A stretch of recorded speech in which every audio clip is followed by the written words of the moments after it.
So, welcome to Northern Powerhouses, our business success stories series of interviews, where we discuss with local business leaders their backgrounds, their successes, and their challenges, and what's really driving them forwards. And this afternoon, I'm delighted to have with us Mark Farmer, who's the CEO at FreshFutures. So, firstly, Mark, thank you for spending a bit of time with us. And if you'd like to introduce yourself, FreshFutures, what you do, and how you help people, that would be wonderful.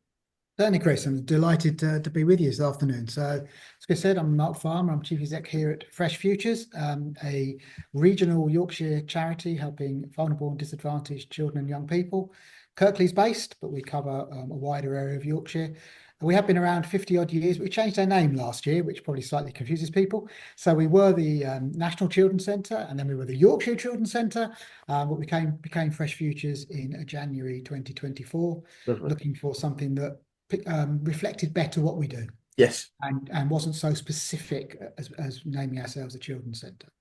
So what do we do then? So we, as I say, we support vulnerable, disadvantaged children, young people and their families, the range of services, particularly focusing on interventions that are quite hard, quite difficult, where people need a lot of support. And our biggest service at the moment is we run two alternative provision schools Oh, called Brian Jackson College, one in Huddersfield and one in Heckmondwike. And therefore, young people, mainly sort of 14 to 16-year-old, where mainstream schooling hasn't worked for them for a yeah, variety of reasons. They need a new approach, they need a fresh outlook, they need more support quite often, and not just traditional academic, but vocational and counselling and life skills. And I'm delighted to say a few months ago, we opened the provision for post-16-year-olds as well. oh, So wonderful. now, we now have a small provision for 16 to 17-year-olds again with additional social, emotional, mental health needs Yeah, and requirements. So that's currently our biggest service, but we do other things. We work a lot in communities.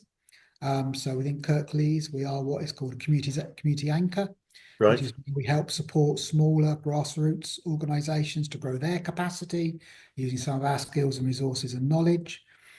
We are a child contact centre for supervised contact where there's been parental breakdown or parental Right. conflict or some other issue, and obviously all about the young person thriving in a healthy environment. And then we run a range of health and wellbeing services. For example, we do safety in the home, which is where we go into families that have been referred to us. We fit safety equipment, fire detectors, etc., and teach the parents or the carers, the responsible adults about looking after their young people.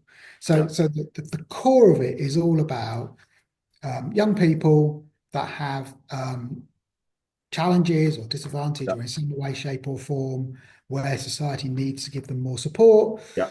Go in, we help that in person, and it's all about better opportunities in life. So our vision is that all young people should have better opportunities in life and the best opportunity in life they can have.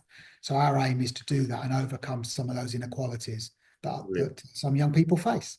It's very challenging, but very enjoyable. And I've been here 4.5 years now. I actually joined in COVID, which was a very interesting time, as many viewers may recall. Seems a long time ago now, doesn't it? But I was interviewed entirely online. I joined, and 3 days later we went into lockdown. Oh my goodness. And we had that whole thing about different tiers, and you couldn't go to certain locations. So it was an interesting first 6 months. But yeah, it's a really fascinating area to work in, and it's a fabulous charity to lead. Brilliant.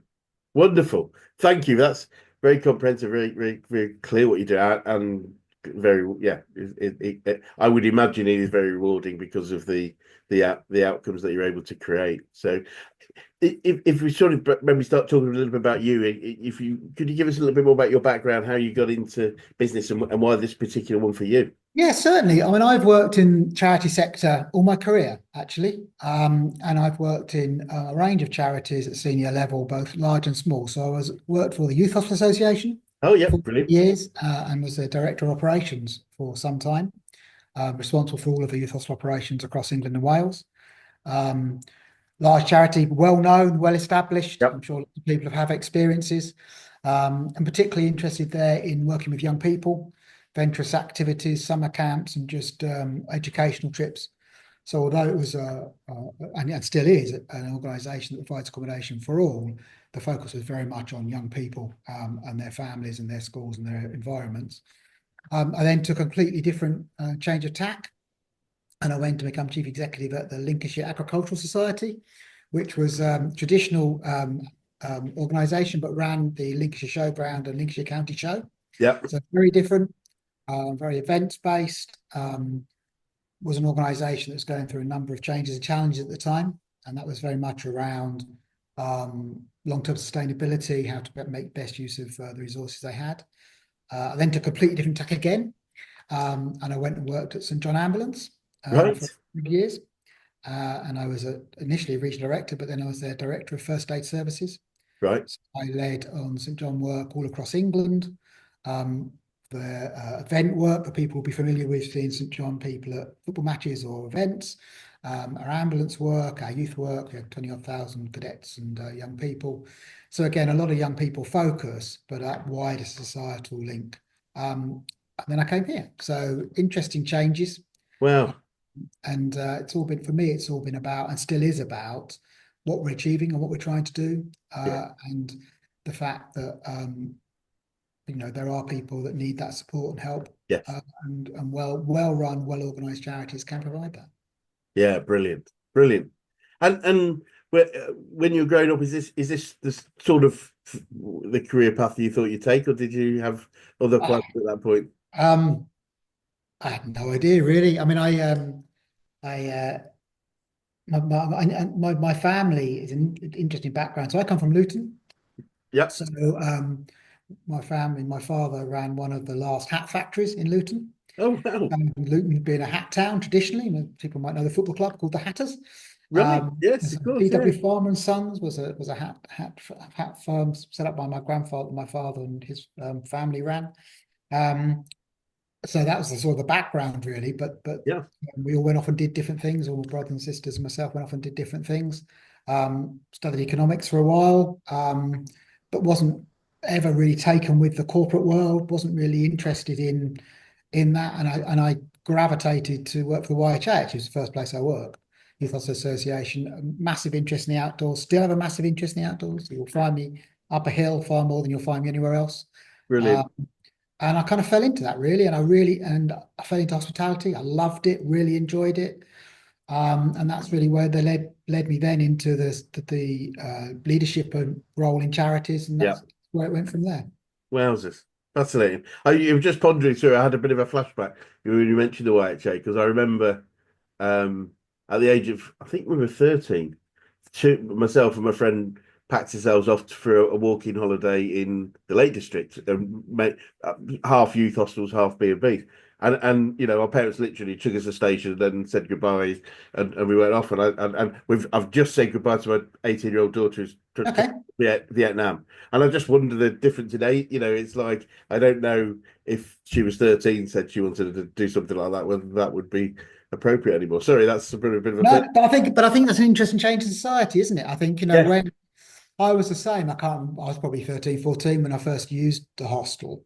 And I think, then the adventure for young people was very much based being in this country. Yes. Yes. And youth hostels were a safe place to be. I mean, their role changed while I worked there. I worked there for quite a long time. And they changed from being unaccompanied young people into families, older people, families and organised groups. Now the difference, you say, your daughter's gone off. Both my daughters, travelled the world, and one has ended up running a dairy farm in Tasmania. So I had no idea how her career thoughts work. Brilliant. But it's just, when you and I were that age, travel and adventure was going around the UK. Yes. It's much wider, isn't it? But the other part of society change is, as you say, actually, how would society think about an organisation that encouraged 12 and 13-year-olds to go off on their own? It's interesting, isn't it, how that perception, I mean, there is some real safety challenge, but the perception absolutely changed so much.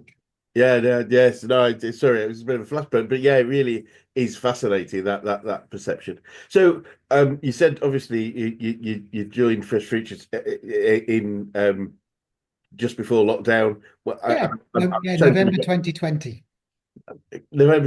So I appreciate that probably was one of your main challenges, but what are some of the key challenges you've had to overcome since joining? Since joining here, well, so I came obviously when there were we'd had the first lockdown, and then we were in that little tiny gap, and then we went into the next one. Yes. Um, it is a really interesting and enjoyable place to work and charity to lead. I'm not just saying that because I'm sitting here. It's got a long history. It's Yep. got a strong reputation. Yep.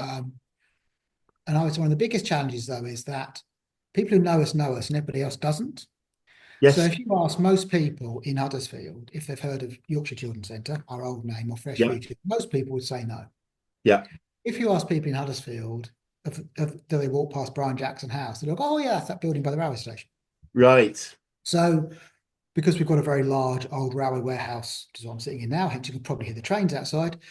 And that's our main base and been our base since 1980, something or another. Yep. So we're known for being here, but nobody knows who we are or what we do, Yes. unless you happen to have interacted with our services. Yep. And I think that's been really eye-opening. But I also think back to when I first thought about the role, and I was approached by a recruitment agency and called Yorkshire Children's Centre at the time. My immediate reaction was, it's going to be a lot of nursery. Why would I want to run a lot of nursery schools? Because that's where my brain Yep. went. Yep. And then, of course, I started thinking, oh, we do this and we do, oh, look, oh, we also do this work. Oh, we do that and we do something else. And you start, that's really interesting. So I think the main challenge for me here, I think, has been the external, that people don't know what we do. Yeah. And that's the main reason behind the name change. Yep. It was also why we've done some work on websites and bits. Still got a long way to go on that. And we've also invested in some work around and some resource around income and engagement, working with partners, reaching out to the corporate world, which they've done a bit of before, but not very much. So we're unusual for a charity in that we've never done very much fundraising. Right. So most of the income here, I think if you go way back, there was a lot of fundraising, but in relatively recent times, Yep. the income has been through contracts, tenders, grants, Yes. which is part of the charity income mix. But the fundraising bit was very small. Yeah. And it's still quite small, but we're growing that. Yeah. And actually starting to reach out to communities, starting to reach out into the business world, business network, saying, this is what we do, this is what we're here for. Yeah. This is the massive difference we make to these young people who are, take the young people at our colleges. They've got lots of challenging backgrounds, all sorts of difficult lived experiences and life stories. And basically, mainstream education has gone, that's it. Can't, for whatever reason, we can't work with them, can't help them. By the time they leave us, they are more confident. We've picked them up and we've supported them, and they've got a positive destination at a college or an apprenticeship or whatever it happens to be. Brilliant. And that difference we make to that young person, of course, then has a whole lifetime impact for them and for society, of course, because there's a lot of crime associated, etc., that we can start to deal with. Not always huge, I'm not going to sit here and say we work miracles with everybody, but we make a massive difference. And so we have got a really good story to tell. Yep. To partners, to corporate networks, to potential funders, to the community fundraising, but we haven't traditionally been very good at doing it. So that's probably the biggest thing we've overcome. And then I think the other challenge has been, since I've been here, is and anybody watching this from the third sector will recognise this, that whole funding cycle of charities. And I've been working charities, say, quite a long time now, and you go around a bit of a cycle. Right. And we've been in kind of the bottom end of that for a while, where everything's very tight, Yes. And businesses would recognise this as well, tight, cost of living crisis, everything all squeezes you. Yeah. And so we've had a rising cost base at the same time as some of our funding and some of our services have had to stop or slow down. Yeah. I think there's some green shoots. I genuinely believe that we're beginning to come out of it. We're not there yet. And, national insurance rises and everything else don't help. In the short term, absolutely get why they're there, and the fact we need to pay for our public services. But in the short term, it's a challenge, isn't it, for any business? But we will come through. And I sit here now and I feel relatively confident. Good. Well, certainly more than I was 3 or 4 months ago. But we're 12 months away, at least, I think, for any significant change in funding landscape. But it is improving. Good. Looking outside, it's spring. It also seems to nearly be here, and it's interesting how how things go in cycles. I remember one of somebody speaking at one of our conferences was to talk about, economies work like the seasons. You have your summer when things are great, but the challenge is from a financial perspective, we don't. A farmer will store the crops, whereas unfortunately, economies we tend to spend a lot more than so we don't have things for the hard times. No, I think you're right, and I think it's interesting where we are as a business as well. We had built up good reserves over the past, well, I can only say 4 years, can't I? But Yes, prior to that as well. But charities are interesting organisations. Charities, and this is a personal view, but charities should, yes, you need reserves to make sure you are financially sustainable and you're here for the long term and all of the good governance. But we're not banks. So actually, why would we sit on a pile of yeah, cash you could spend to provide services for the community? very good point. Yes, And I've always thought that in charities. There are others who would argue differently, I'm sure. But so we took a decision, or the trustees took a decision, who are really good and really supportive. We're very fortunate of a very good board of trustees that brilliant. are supportive and challenging, because you need both in equilibrium, just like you would a board of directors in a Yes, property. yeah, And they backed the decision to invest in, say, the post-16 education revision. So that opened in November. It's about a £750,000 investment, and that is our free reserves. That's right, gone. That's right. right. But that's because we knew there was a need. There were young people that, leaving school at 16, leaving our school at 16, going to colleges, not working for them, and actually Yeah, falling the net and becoming neats. And obviously, then you've got a long-term society cost and challenge. It's fantastic. We've now got 11 at the moment. We'll have 25 in September that are, learning those skills, learning those vocational skills, got a motor workshop, etc. But that's a decision by the charity to invest. So it's a bit like you're harvesting. yes, We stashed the reserve while the yep, times were good, and that was good husbandry, for one, yep. keeping the farming analogy going. As an ex-person who ran an agricultural society, never There farmed, you even though that's my surname. That's coincidence. go. Sorry, it wasn't meant to be a play on words. No, no, that's fine. Normative determinism is a phrase, by the way, where your name reflects what you do. Yes, yes. Um, so, so, so we've harvested that money. We've now invested that money. We have to tighten while that starts to grow and invest, and so we're in a Yep, challenging short-term period. But we can see it, see the green shoots, see it starting to come through. It will take a while, and we have to be really tight and really careful with our money for yep. a year or so, and then we'll be able to go again. So you're Brilliant. absolutely right. I would say we've had the summer, the autumn, and winter. We're coming out of winter. Yeah, yeah. I do hope so, and I'd say yeah. Let's definitely hope so. And certainly for yourself, as you say, in that particular cycle that you're in, and I'm keen to know what the biggest learnings you've got about growing business. Such. What are some of the key things that you could share with us? So obviously we're growing here, growing some of the other sites, and growing. I think for me, it's about being really clear on the rationale for wanting to make the change, wanting to make the investment, wanting Yep, to grow. So you've got a solid business case. yep. But don't wait for everything to be aligned. Don't wait till you've got every bit of possible information you can ever get, because you will never get every bit of possible No. information. There will always come a point where you've got to make a decision, Yes. and you've got to go on the information, the best information available for you at the time. And do not wait and wait and wait. No. Also, it's just going to sound contradictory, be bold but prudent. Yep. Don't be rash. Don't just do something because it's a really good idea and actually it doesn't work. I'll just go do something else, because you leave your organization in a total mess.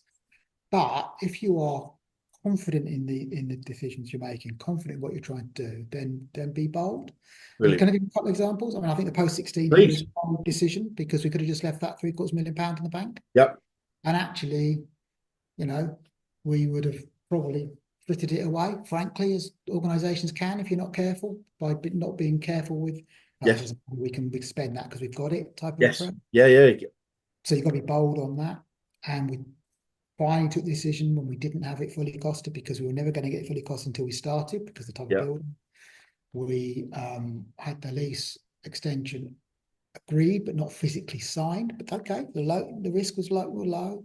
We had lots of positivity about referring, pupils being referred in, but not a single pupil signed up. You get to the point where you've got to make that decision. Yeah. And I think, give you another example, going back to when I was at Youth Loss Association, I broke the mold a bit of what they thought a big hostel was. So when you go to Europe, for example, there are youth hostels there that are 800 beds, 900 beds, 1,000 beds. Right? For us, 100-bed youth hostels are big, but we Yes. needed more capacity in London.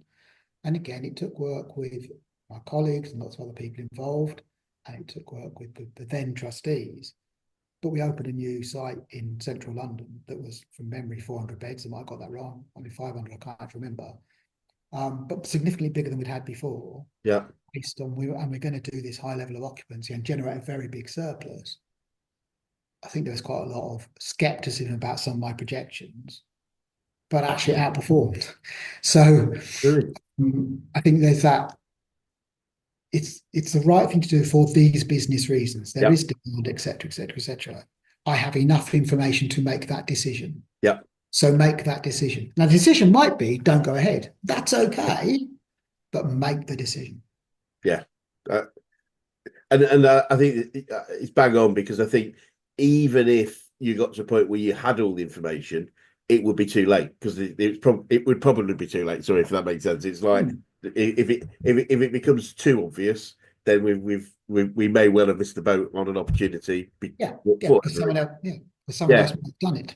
And I know I found that in my first business was getting to a point where we were growing very fast, and I had to get to the point where I said I'm going to have to make a decision, because without all the information, exactly as you said, but then by my actions, I'm going to do my best to make it the right decision, even if, in hindsight, there might have been a better one. If we that doesn't mean blindly following something to failure, but sometimes you just got to make it the right decision by what you do. Yeah, absolutely. And I think the other thing I'd say, and again, it sounds like you did it, is if you're making a decision that is potentially you're making a growth decision or even a disinvestment decision that is potentially challenging and a bit radical and a bit different, you're never going to a situation where everybody's in agreement and everybody's with you. There's always going to be some change. So St John Ambulance is a good example. I joined there as one of their regional directors, and it was at the time that they were changing their structure from, in effect, 50-odd different county organisations to one organisation. Now, they were legally one organisation, but the way they operated was very different. And it was unsustainable, unaffordable, lots of challenges around. And it was so I came in as a regional director at the time to bring 9 counties into one region. And there was no way everybody was ever going to agree with that. But what you need to do, and I hope I did it okay, was you make sure key people are with you and key organisations with you. Now, when I joined, the decision had been taken, so I didn't make the decision. Yeah. But the implementation was down to me and my colleagues. And you have to make sure you've got the right people in your camp and the right people supporting, and also be able to count. Have good rationale for the decision. As long as you've got that good rationale, even if people don't agree with you, you've got a logic. Yes. Yes. It isn't just because Chris thinks it's a great idea. Yeah, that's it. You can show your workings. I guess it's you can show. Yeah, and that's it. That's all we can be. That's all we can be expected to do. But absolutely brilliant. And Mark, I think you're probably aware we're a coaching organisation. I'm keen to know who the best coaches you've worked with, whether that's business, sport, life in general. Who's had the biggest impact on you? So I've had a couple of formal coaches through my career, neither of which I would say had a massive impact. And that's not me being arrogant; it just didn't quite achieve it. So for me, it's been the informal supporting coaching, and I can think of people I've worked at, particularly in the larger organisations, YHA and St John, where they absolutely supported me, developed me through, moved me on in my career, in my thinking. And I would say they hit the balance between being, and the couple I'm thinking of two in particular. One was my manager for a short period of time, but most of the time wasn't actually directly managing me. Right. The other one, I don't think actually don't think directly managed me at all. But in both cases, they were more senior in the organisation. And I caught them up actually in both cases, but they had that balance between being the manager and leader, but also being actually knowing the coaching and the supportive coaching. Yeah. So actually, I became director of YJ Wales was my first director level role in a charity. Directors of this slightly different phrase in a charity because you're not a legal director. When I was 30, I think, so relatively young. Yeah. Become an ops manager, operation manager just before that, and I was running a youth hospital at 21. So quite, been a manager for a long time. Yes. So I like to think people saw potential in me, and they felt I could grow. Yeah. So there was somebody there who was a director, and before I became a more senior director at the YHA, that really helped me and drew me on, and a couple of colleagues, direct colleagues as well. We supported each other. Dennis and John, I can think of a couple of people there that really supported me well through. So I think for me, it's about that mix of someone who's you think that you can see they're a really good leader. Yeah. Not being a really good leader is actually bringing those people through below them. Yeah. Yeah, that makes a lot of sense. And have you picked up any favourite quotes or sayings you catch yourself using quite a lot? There's one I've been using a lot recently, and it's people say things like, "Oh, I hope that works," and "Hope this works," and "Hope that works." Yeah, hope is not a strategy is a phrase I quite like. Yes. But I don't lay any credit to that one. But I do quite like that phrase. So I use that probably more than anything else. Brilliant. And that's probably the one that sticks with me the most at the moment. Brilliant. No, it's a great one because I think it's very, very, very, very telling. And in terms of learning and things, are there any favourite books or podcasts or anything on business or successful personal development that you can recommend or that have been helpful to you? Well, the thing that helped me most in my career and still helps me, although I did it quite a long time ago now, is I did an MBA through the Open University. Brilliant. So I was working from 19, and I've done lots of sort of courses, general work courses, etc. Yes. But when I was at Youth Association, they supported me and sponsored me right through my initially professional certificate of management, then to diploma, then through the MBA, and that was career changing in the way I work, and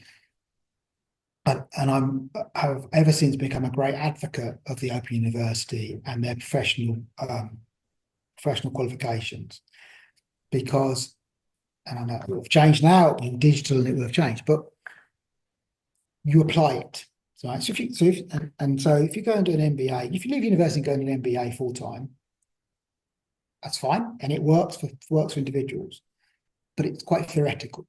Yes. With the OU, it's all about application. Great. It's all about so you do whether it's I think the first thing we did was Maslow hierarchy of needs, I seem to remember, right through to much more complex models and ways of thinking and cultural web and all of these. But then it's right, okay, now put it in real life. Yeah. How are you going to apply this? What does this really mean? And although I very, very rarely ever refer to a model or a theory, because I think you get to the point where you've assimilated it and you don't have to spout it out as a model. I think that was fantastic, and I would advocate anybody who has the opportunity. And the other thing that I did a couple of years ago, 18 months ago, but unfortunately due to other reasons, wasn't able to complete, but nothing to do with the course whatsoever, was Common Purpose. Right. And I did 2/3 of that, and then I thought you had to stop. But that was really good, and that was refreshing and new insights and new everything else. So, but certainly the OU I would recommend. Wonderful. As a way of professional development at any point in your career. Yeah.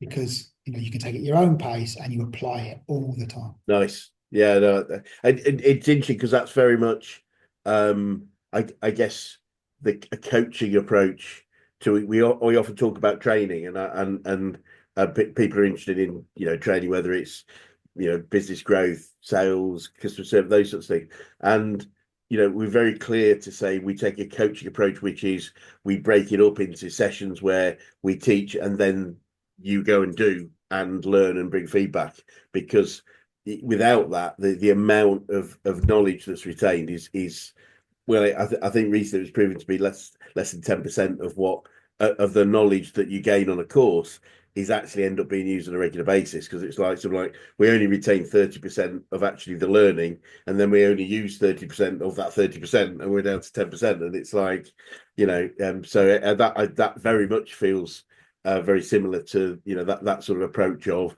learn, do, we'll learn, do, feedback, learn, do, feedback, learn, do, feedback.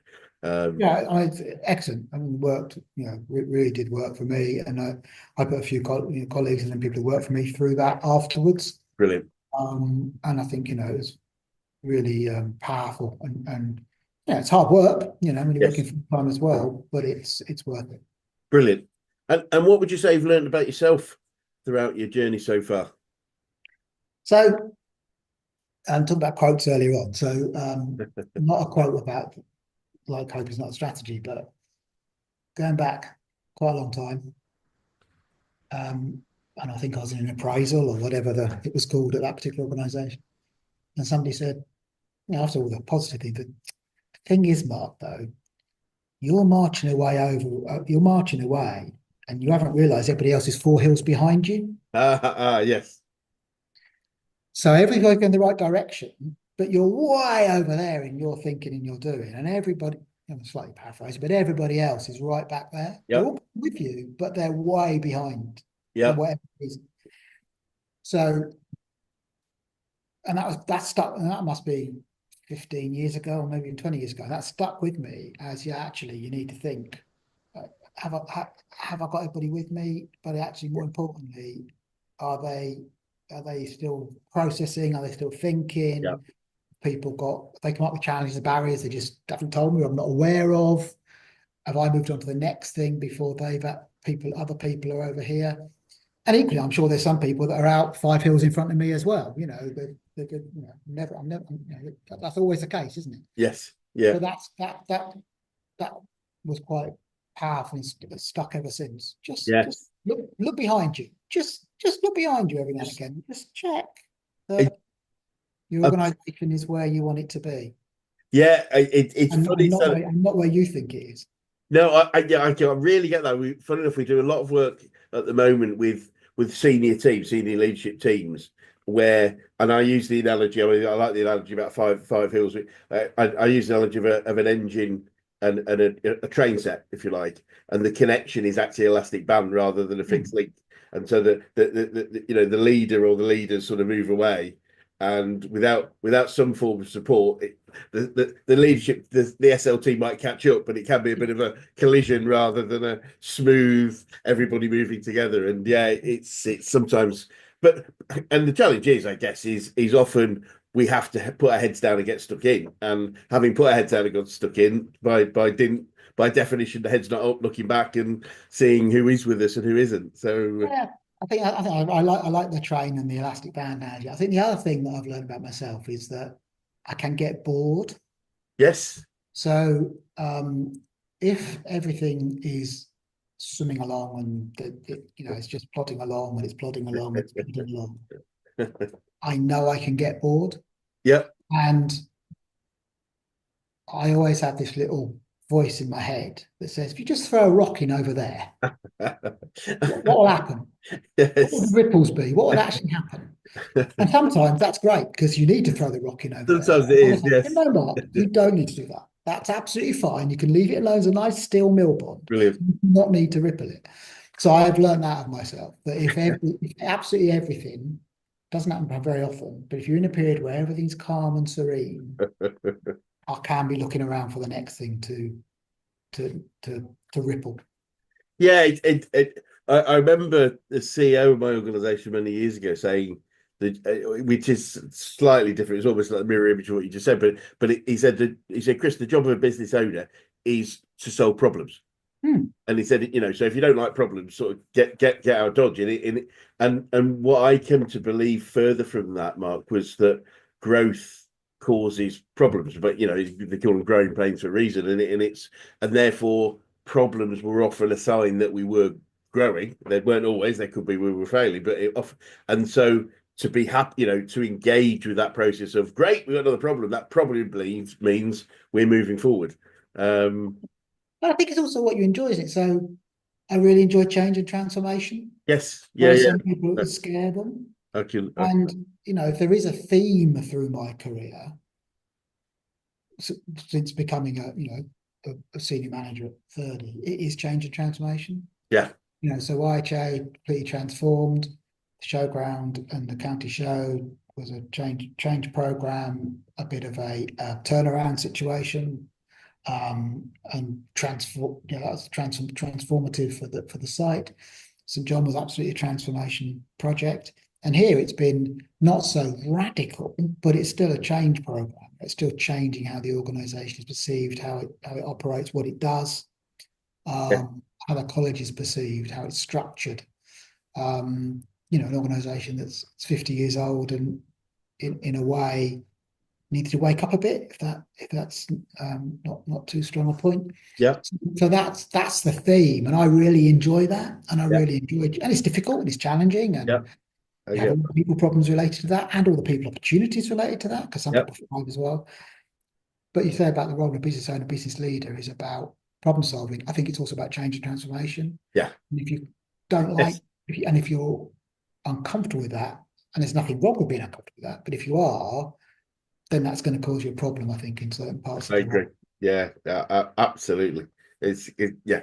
If we just want to stay the same, then that is actually a different sort of behavioural profile, isn't it? Managing something in stasis is actually quite different, and Yeah, there are great people out there to do that. But if that's not our strategy, then we probably need to be a different behavioural style. absolutely. So Mark, looking forward, what does the future look like for you guys, and what challenges do you think you might face, if any? So FreshFutures, I think the a short-term challenge is continue to grow our education side, growing our post-16. Now we've opened it, which gives a short-term challenge of making sure that the whole organisation works financially, because we spent our free reserves. Just get rid of that.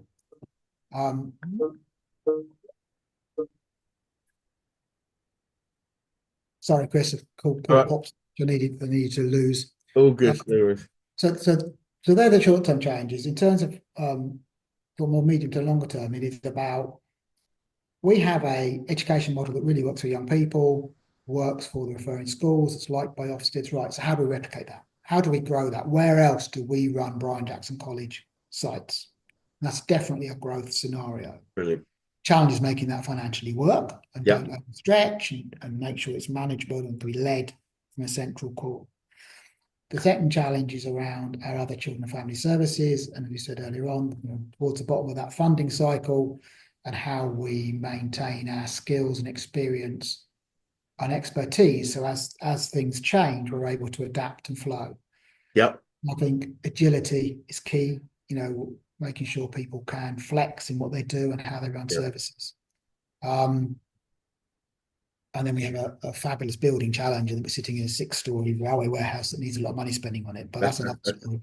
So I think they're the challenges. It's about, we are very relevant. We know there's need, we know there's demand, but how do we maintain our financial sustainability Yeah. in challenging time to be able to grow when the opportunities come along? Yeah. No, that makes a lot of sense. And what would you say to anyone that was thinking of going to business right now? What would be your keywords of advice? Um, do a bit of homework, make sure you know there's a demand. So I'll answer that slightly differently if I can. Oh, So please. I've always thought you, so put charity hat on, but your business, it would apply for business as well. Before you Absolutely. do anything, what you need to ask yourself, first of all, is there demand? Is there demand for the service or the product you're talking about? Secondly, is anybody else already doing it? Great. Thirdly is, do you have the skills and expertise? Is it in your sweet spot? Is it something you should be doing? Yep. Brilliant. And then, can you fund it? Can you sustain it? And if you can answer all of those, then go for it. Yep. You may not know the answer to all of those, but you need to ask those questions. Right? Yes. Bang on. And when you think about growing or adding services, or you've got a business you think you might want to open an associated one, The other analogy I often use is the honeycomb. So you want your services or your products to be all clustered together. And you can grow the honeycomb cells out bit by bit, but don't suddenly go off over here and don't suddenly go off over there. Yeah. Because you think, oh, that's a good idea, I'll go and do that. Or in a charity context, there's some money over there, let's go and chase that and do that service because Right. someone's going to pay for it. Yeah. So I think it applies just the same if you're looking at an SME business, or a medium-sized business looking to grow, or in a public sector organisation looking for new services, as it does for charities. Is there demand? Is there clear demand? Is anybody else doing it? Is it in your skills, expertise, experience, or can you buy that in? Is it available? Yep. Is it sustainable? Can you make it work? That you've got to ask yourself those Brilliant. questions before you do anything. Brilliant. That's a lot. I love the five-step approach.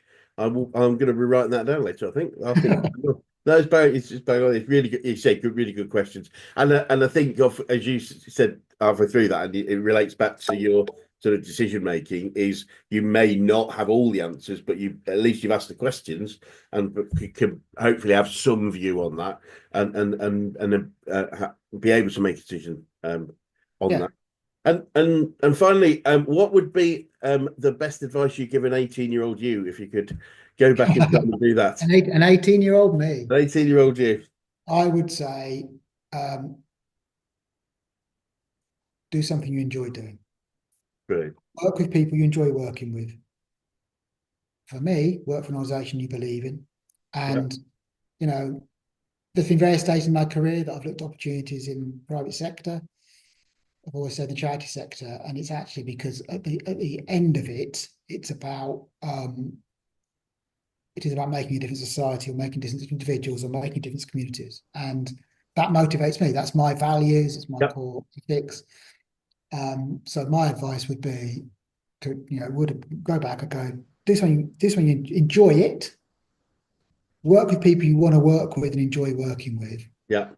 And do something where there is a reason why you're doing it. Brilliant.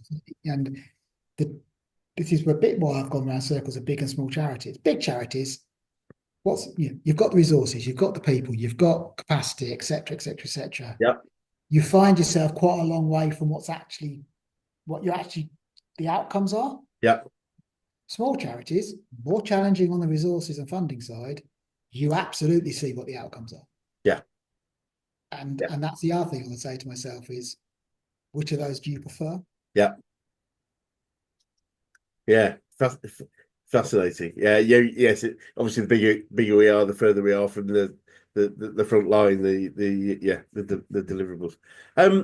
Mark, it's been really fascinating, and lots to pull out of that, lots to learn from that. So I really appreciate your time this afternoon. But for anyone that's watching, like to get in touch with you or FreshFutures, what would be the best way to do that? Best way is to email me at mark.farmer@freshfutures.org.uk, and I'll be very happy to talk to anybody. Wonderful. So yeah, I'd say thank you so much for your time today, and it'd be great to swing by another 6-12 months and just see whether those green shoots have become something more sustainable. Fantastic, Chris. Really enjoyed it. Thank you very much. Thank you.